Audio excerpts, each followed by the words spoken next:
नमस्कार, दोपहर के 3 बज चुके हैं। आप देख रहे हैं आज तक। आपके साथ मैं हूं चित्रा त्रिपाठी। आज की सबसे बड़ी खबर के साथ इस बुलेटिन की शुरुआत हम कर रहे हैं। कानपुर शूटआउट मामले में पुलिस को बड़ी कामयाबी मिली है। कानपुर पुलिस ने विकास दुबे के एक साथी को मुठभेड़ के बाद धर दबोचा है। उसके पैर में गोली लगी है। गिरफ्तारी के बाद विकास का गुर्गा दयाशंकर, जिसने कई बड़े खुलासे किए हैं।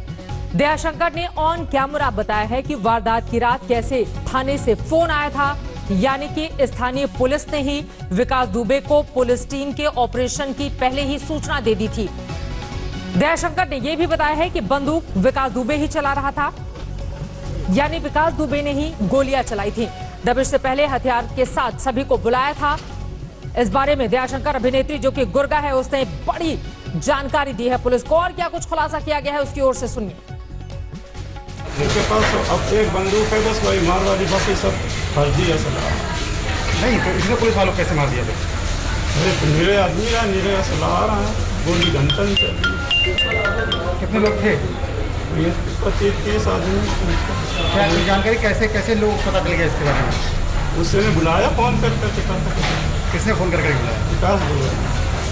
और कौन से प्रमुख लोग थे? और प्रमुख कबूरी, हम तो घर के अंदर लाद थे, हमको तो हमने देखा नहीं। बाहर नहीं देखा। ये बताइए है कितने थे? असल है जितने पता नहीं, हम तो घर के अंदर लाद थे। घर के अंदर कितने असलाहे थे? घर के अंदर कुछ नहीं था, उसके सब खत्म हो गए थे। समझे कि वही लेके निकला। एक कौन सी थी? वो बंदूक थी दयाशंकर। तुम्हारे नाम थी? तुम्हारी बंदूक से गोली चलाई थी? हाँ। और कौन से लोगों को आमतौर पर बुलाता था वो? घर में एक ही बंदूक। कौन से लोगों को बुलाता था आमतौर पर? नहीं, वो बाहर बुलाता था। गांव के बारे में बगिया है, हाँ। उसके खेत में वहीं बुलाता था। घर में किसी घर में सिर्फ गांव वाले आते जाते, तो जो फैसला वाले जो पंचायत। कितने बदमाश हैं उसके पास? जो तो नहीं बता सकते। फोन करके बुलाया था उसने? हाँ। तो उस पर जानकारी कैसे हुई कि पुलिस आने वाली है उसके पास? उसके पास कौन आया था? किसका? उसी का आया, थाने से। कानपुर शूटआउट केस में पुलिस को यह पहली बड़ी कामयाबी मिली है। यकीनन इसने कई खुलासे किए और सबसे बड़ा खुलासा पुलिस को लेकर कि थाने से बाकायदा फोन आया था जब पुलिस की टीम पहुंच रही थी इसे धर दबोचने के लिए। वहीं पुलिस के हाथे गैंगस्टर का गुर्गा चढ़ा है। आप उसको सुन भी रहे थे, जो उस रात उसके साथ था। गिरफ्तारी के बाद उस गुर्गे ने आज तक के कैमरे पर हत्यारे विकास दुबे के कई राज खोले हैं। सुनिए। पहली बार कोई कुछ बोला। घर के अंदर कुछ नहीं था, उसके सब खत्म हो गए थे। समझे कि वही लेके निकला। पहली बार किसी ने गैंगस्टर का राज खोला। एक कौन सी थी? वो बंदूक थी दयाशंकर। तुम्हारे नाम थी? पहली बार विकास दुबे का कच्चा चिट्ठा खुला। कानपुर पुलिस को बड़ी कामयाबी मिली है। 8 पुलिस वालों के हत्यारे का राजदार पुलिस के हत्थे चढ़ गया। आज तड़के कानपुर में ही मुठभेड़ के बाद पुलिस ने गैंगस्टर विकास यादव के एक साथी को गिरफ्तार कर लिया, जो उस खौफनाक वारदात के वक्त विकास के साथ ही था। गैंगस्टर ने कैमरे के सामने कबूल किया कि विकास दुबे ने खुद पुलिस पर फायरिंग की। विकास को पुलिस के आने की खबर थी, थाने से ही मिली थी पुलिस रेड की खबर। विकास ने फोन पर 20-25 लोगों को बुलाया। सभी हथियारों से लैस होकर आए थे। गांव के पास बगिया में होती थी गैंग की बैठक। इनके पास अब एक बंदूक है, बस वही मारवाड़ी, बाकी सब फर्जी है।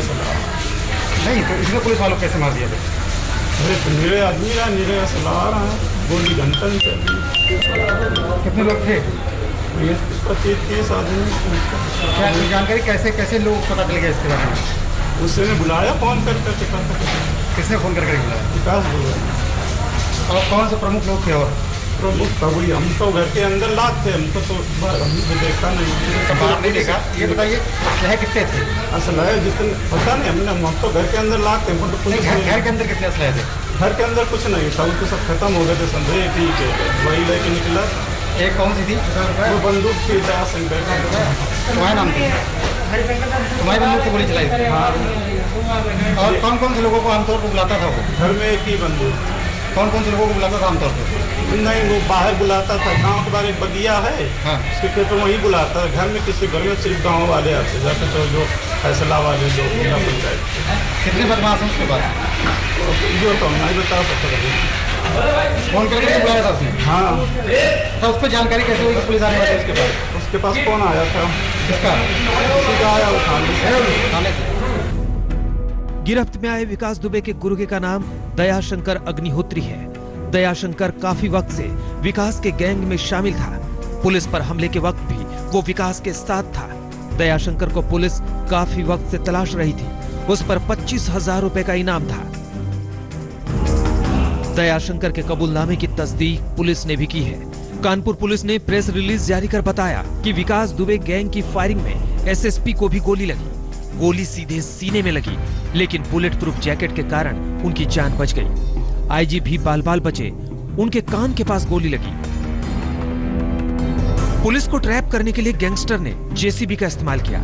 उसे बीच सड़क पर इस तरह लगा दिया ताकि पुलिस की गाड़ी आगे नहीं बढ़ पाए। शिवेंद्र श्रीवास्तव के साथ नीलांशु शुक्ला, कानपुर आज तक। एक गैंगस्टर जिसको थाने से ही पुलिस वाले फोन करके जानकारी देते हैं तो कि तुम्हारे खिलाफ यहां से पुलिस की टीम जा रही है कार्रवाई करने के लिए। जरा सोचिए, चौबेपुर पूरा का पूरा थाना इस वक्त सवालों के घेरे में है। उधर कानपुर के बिकरू गांव में जो कुछ हुआ उसे यूपी पुलिस की साख पर बट्टा लग चुका है। यूपी पुलिस पर दो तरफा सवाल उठ रहे हैं। एक तो अपराधी इतने बेखौफ थे कि 8 पुलिसकर्मियों की हत्या हो गई और मुखबिरी स्थानीय थाने ने की। हमने कानपुर रेंज के आईजी मोहित अग्रवाल से बातचीत की है। उनका साफ कहना है कि किसी को बख्शा नहीं जाएगा। सुनिए। हमारे साथ बातचीत करने के लिए आईजी कानपुर मोहित अग्रवाल मौजूद है। मोहित जी, पूरा प्रदेश की पुलिस लगातार लगी हुई है विकास दुबे और अन्य जो अपराधियों को पकड़ने के लिए, लेकिन पुलिस के हाथ अभी तक सफलता नहीं लगी। इस पर क्या कहना चाहेंगे? देखिए, इस दर्दनाक घटना में अब तक हम लोग 21 अपराधियों को आइडेंटिफाई कर चुके हैं कि जो इस घटना में सम्मिलित रहे थे। इन 21 में से 2 अपराधियों को पुलिस मुठभेड़ में मार गिराया गया है। एक अपराधी आज पुलिस मुठभेड़ में घायल हुआ है, उसको अब इंट्रोगेट किया जाएगा। और जो शेष अपराधी हैं, जो 18 अपराधी शेष बचते हैं, इन सब पे इनाम किया गया है। हमारी टीमें इसमें लगी हैं। कानपुर की 40 थानों की फोर्स इन अपराधियों को पकड़ने के लिए दिन रात काम कर रही है। एसटीएफ भी इसके लिए लगी है। सभी एजेंसी से हम लोग कोऑर्डिनेशन बना करके कार्रवाई कर रहे हैं और मुझे उम्मीद है अतिशीघ्र इसमें बहुत अच्छे रिजल्ट्स आपको देखने को मिलेंगे। क्या ऐसा भी इनपुट आ रहा है कि विकास दुबे मध्य प्रदेश भाग सकता है, नेपाल भाग सकता है? क्योंकि नेपाल बॉर्डर पर भी जो डिस्ट्रिक्ट्स हैं यूपी के, वहाँ पर भी सुरक्षा के कड़े इंतजाम किए गए। देखिए, पुलिस को जो भी सूचनाएं मिल रही हैं, पुलिस अपने तरीके से, प्रोफेशनल तरीके से काम कर रही है। अब इसकी लोकेशन पुलिस के अनुसार कहाँ है, क्या है, ये हम लोगों की ऑपरेशनल और स्ट्रेटेजिक नीतियाँ होती हैं जो जनता से, पब्लिक से शेयर नहीं की जा सकती हैं। जब इसमें परिणाम हमको पॉजिटिव मिल जाएगा तो निश्चित रूप से इस बारे में आपको बताया जाएगा। कितने और अज्ञात हैं इस पूरे मामले में? कितने लोगों पर मुकदमा दर्ज किया है और जो साथी थे विकास दुबे के, उनका क्या क्रिमिनल हिस्ट्री है? देखिए, ये इसमें 21 लोगों को नामजद एफआईआर दर्ज है इसमें। इसके अलावा 50 से 60 अन्य अभियुक्त एफआईआर में दर्ज किए गए हैं कि ये भी इस घटना में सम्मिलित रहे हैं। जो हमारे अन्य पुलिसकर्मी जो सकुशल इसमें बच गए थे या जो इंजर्ड हैं हॉस्पिटल में, उनके बयानों के आधार पर ऐसा लगता है इस घटना में करीब 75 से 80 अपराधी इसमें भाग लिए थे। तो इन सबको अब आइडेंटिफाई करके सब पे कार्रवाई की जाएगी। विकास दुबे की मदद करने वाले पुलिसकर्मियों को बर्खास्त किया जाएगा, इस तरह की जानकारी आईजी देते हुए। लेकिन सबसे बड़ा सवाल ये गैंगस्टर पुलिस की गिरफ्त में कब आएगा? गैंगस्टर का लखनऊ का मंगला भी अब खतरे में है। आज लखनऊ डेवलपमेंट अथॉरिटी के अधिकारी उसके कृष्णा नगर वाले घर पर पहुंचे और घर को पूरा नापा गया है।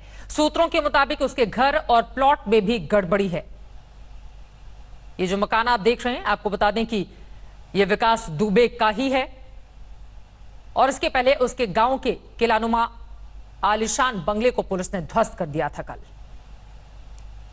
विकास दुबे के खिलाफ पुलिस की मुहिम बहुत ज्यादा तेज चल रही है इस वक्त और सिर्फ उसकी खोज ही नहीं हो रही बल्कि उसकी संपत्तियों की भी जांच हो रही। ये कुख्यात विकास दुबे का कृष्णा नगर का लखनऊ का मकान है और बकायदा इस मकान की नापी एलडीए ने की है, लखनऊ डेवलपमेंट अथॉरिटी, और उसके मुताबिक इस घर में भी बहुत कुछ बढ़कर चढ़ करके बनाया गया है। यानी कि अब ये मकान भी उसके निशाने पर है। हालांकि इसमें कोई नहीं रहता, इस वक्त सारे लोग इसे छोड़कर जा चुके हैं। पास में विकास दुबे के भाई का घर है जहां पर इसकी मां और दूसरे परिवार के लोग रहते हैं, लेकिन इस घर में फिलहाल कोई नहीं है। एलडीए की टीम ने बाकायदा पूरा मुआयना किया है, इसकी नापी की है और उसके बाद उम्मीद ये की जा रही है कि अगर इस मकान में कोई गड़बड़ी निकलती है, जिसकी की पूरी संभावना है, तो इस मकान का हश्र भी वही हो सकता है। और बाकायदा एलडीए ने उसकी नापी की है, इसकी नापी की है और उसके बाद अब अपनी रिपोर्ट देगी। पास में विकास दुबे के भाई का मकान है जहां से कई सरकारी गाड़ियां बरामद की गई थीं, जिसमें से सरकार की तरफ से नीलाम की गई एम्बेसडर गाड़ियां थीं और बुलेट प्रूफ गाड़ियां थीं। कहा यह भी जा रहा है कि विकास दुबे अपने हनक के साथ उन गाड़ियों पर चलता था। कि जो नापी की गई उसके बाद उम्मीद ये की जा रही है कि उसके मकान पर भी कुछ न कुछ बड़ी कार्रवाई हो सकती है। नीरज कुमार के साथ कुमार अभिषेक, लखनऊ, आज तक। अब सवाल यह है कि कानपुर के मकान की तरह क्या इस घर पर भी चलेगा बुलडोजर, अपने आप में बड़ा सवाल है। जैसे ही इस बारे में और जानकारी मिलती है आप तक पहुंचाएगा आज तक। आगे बढ़ते हुए बात अब कोरोना की कर लेते हैं। देश भर में कोरोना का कहर लगातार बढ़ता जा रहा है। कोरोना के कुल केस 6,73,000 के पार पहुंच चुका है। अब तक कोरोना से 19,000 से ज्यादा लोगों की मौत हो गई है। 24 घंटे में 24,000 से ज्यादा नए कोरोना के केस दर्ज हुए हैं। एक दिन में कोरोना से 613 लोगों की जान गई है। देश भर में 24 घंटों का ये जो आंकड़ा है 24,850, यकीनन ये डराने वाला है। उधर मुंबई से लेकर दिल्ली तक कोरोना का कोहराम थमने का नाम नहीं ले रहा। महाराष्ट्र में 24 घंटे में कोरोना के 7,000 से ज्यादा नए मामले बढ़े हैं। इसके साथ ही कुल मरीजों का आंकड़ा 2 लाख के पार हो गया है, जबकि दिल्ली में कोरोना से मौतों का आंकड़ा 3,000 के पार जा चुका है।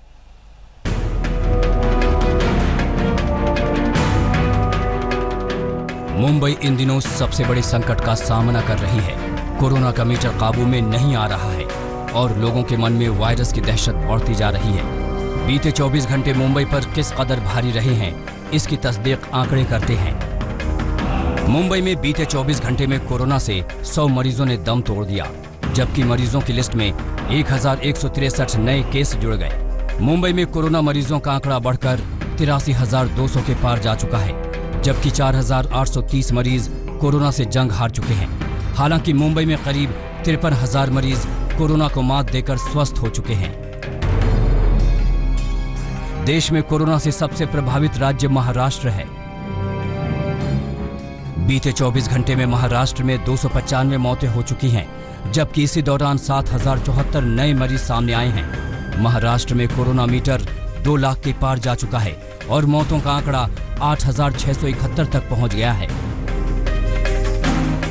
राजधानी दिल्ली में केंद्र सरकार और केजरीवाल सरकार मिलकर कोरोना को मात देने के प्लान पर काम कर रहे हैं, लेकिन वायरस काबू में नहीं आ रहा। दिल्ली में कोरोना से मौत का आंकड़ा 3,000 को पार कर चुका है।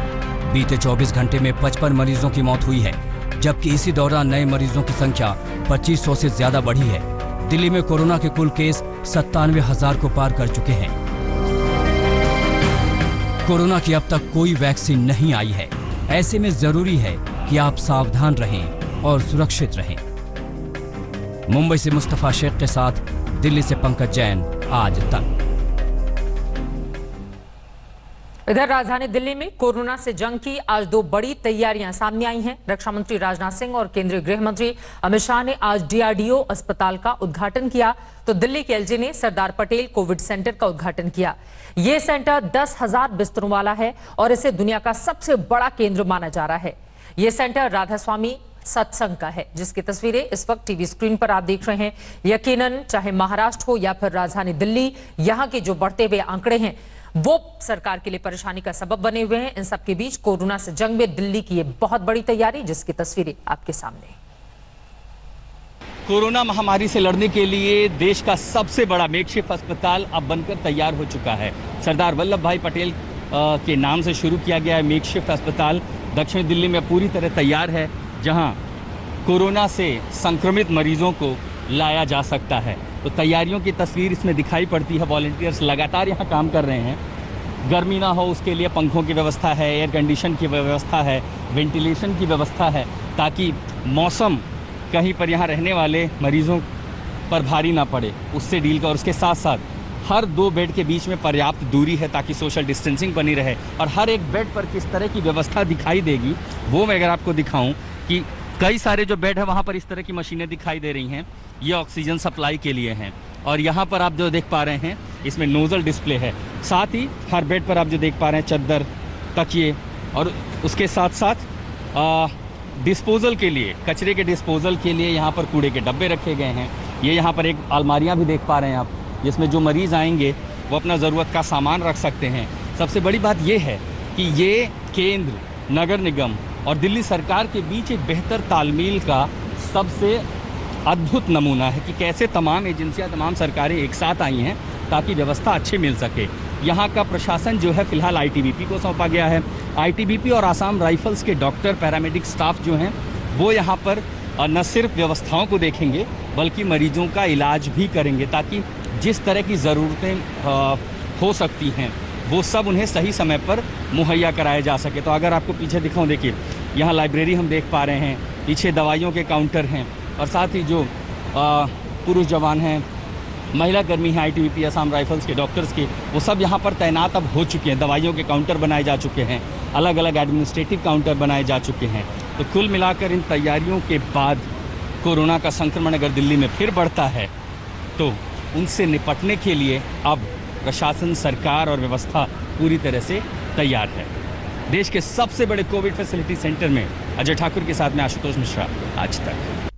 देश का सबसे बड़ा कोविड सेंटर आप देख रहे थे और देश के किसी भी हिस्से के लोग यहां पर आकर इलाज करा सकते हैं। इसी के साथ एक छोटे से ब्रेक के लिए हम रुकेंगे, कुछ और बड़ी खबरों के साथ फौरन लौटेंगे। आप देखते रहिए आज। नमस्कार, मैं हूं अंजना ओम कश्यप। हमें उम्मीद है ये वीडियो आपको पसंद आया होगा। लेटेस्ट खबरों के लिए यूं ही देखते रहिए आज तक और इस वीडियो के पसंद आने पर लाइक, शेयर एंड सब्सक्राइब करना ना भूलें।